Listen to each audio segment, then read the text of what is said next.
दोस्तों नमस्ते। दोस्तों आज का टॉपिक का विषय ये है कि मन का रोग और मानसिक रोग में क्या अंतर होता है। दोनों में बहुत बड़ा अंतर होता है। अगर आप इन दोनों के अंतर को समझ जाते हैं तो अपना डिप्रेशन एंग्जाइटी जो भी तनाव है आप उसको आसानी से दूर कर लेंगे। देखिए जो मन का रोग होता है आप उसका इलाज नहीं करवा सकते हैं, लेकिन जो मानसिक रोग होता है आप उसका इलाज करवा सकते हैं। मन का रोग जो होता है एक तरह से फीलिंग की वजह से आती है। अगर आपके जीवन में कोई घटनाएं घट जाती हैं तो वो घटनाएं या कोई ब्रेकअप हो जाता है तो वो समस्याएं आपके मन में आ जाती हैं और मन क्या उनसे पीड़ित हो जाता है।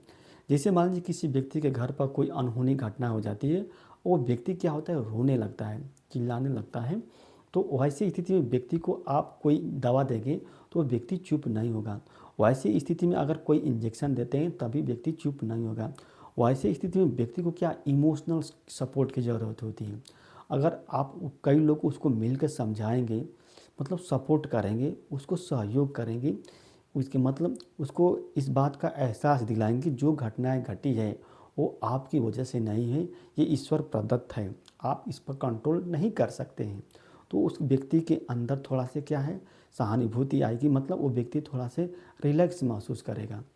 वहीं देखिए मानसिक तो ये कह सकते हैं ये क्या मन का रोग है, यानी कि व्यक्ति क्या दुखी हो जाता है मन। और मन का स्वरूप जो होता है परिस्थितियों के अनुसार क्या होता है चेंज होता रहता है। वहीं जो मानसिक रोग होता है एक तरह से क्या है इसका इलाज किया जा सकता है।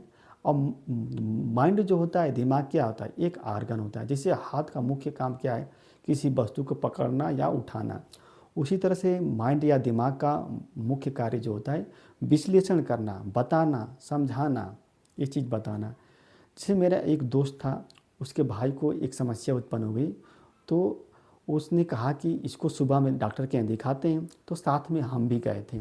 और उसका भाई जो किसी को देखकर डरने लगता था, चिल्लाने लगता था।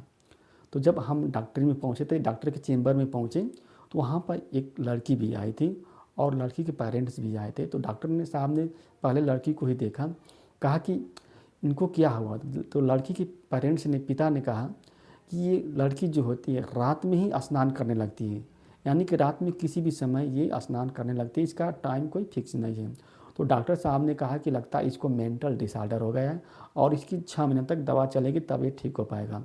वहीं मेरे दोस्त की भी यही समस्या थी। डॉक्टर ने कहा कि इनका भी क्या है मेंटल डिसऑर्डर हो गया है, इनको भी 2-6 महीने तक दवा चलेगी तभी ये ठीक हो पाएगा। यानी कि जो मानसिक रोग हुआ है तो आप उसका इलाज करा सकते हैं, उसको ठीक कर सकते हैं, वो दवा से ठीक हो जाती है। वो मेरा दोस्त है, उसके भी भाई की हर महीने 3,000 की दवा होती है। अगर उसका उसका भाई अगर दवा नहीं खाते हैं तो वो अपने घर पर नहीं पहुंच पाते हैं, यानी कि जो घर की जो पता है वो भूल जाते हैं। यानी कि मानसिक रोग में क्या व्यक्ति क्या होती है भूलने की क्षमता हो जाती है, पहचानने की क्षमता गायब हो जाती है, वो पहचान नहीं पाता है। वो जैसे आप देखे होंगे बहुत से मतलब व्यक्ति हैं नींगे घूमते हैं, उनको कोई फर्क नहीं पड़ता है। तो आप क्या कह सकते हैं कि मन का रोग है कि मानसिक रोग है? नहीं, उसको मन का रोग नहीं हुआ है, उन ऐसे लोगों को क्या है मानसिक रोग है हो गया है। इन लोगों के अंदर समझदारी जो होती है ख़त्म हो जाती है, समाप्त हो जाती है। अगर मान लीजिए कोई व्यक्ति नंगा घूम रहा है तो उसको कहाँ समझदारी है, वो समाज के बारे में सोच ही नहीं रहा है, व्यक्तियों के बारे में नहीं सोच रहा है।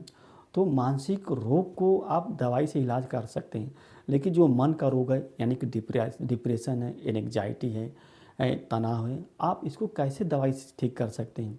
आप बहुत यूट्यूब पर वीडियो देखते हैं कि मैं एंग्जाइटीज़ में कौन सी दवा खाई, कौन सी दवा नहीं खाई, इस तरह की वीडियो बहुत चलती हैं। तो आप ऐसे लोगों के चक्कर में मत पड़िए। अपने मन को क्या है, अगर आप अपने मन को समझ जाते हैं तो जो भी समस्याएं आएंगी वो सब आप दूर कर लेंगे। दोस्तों नमस्ते।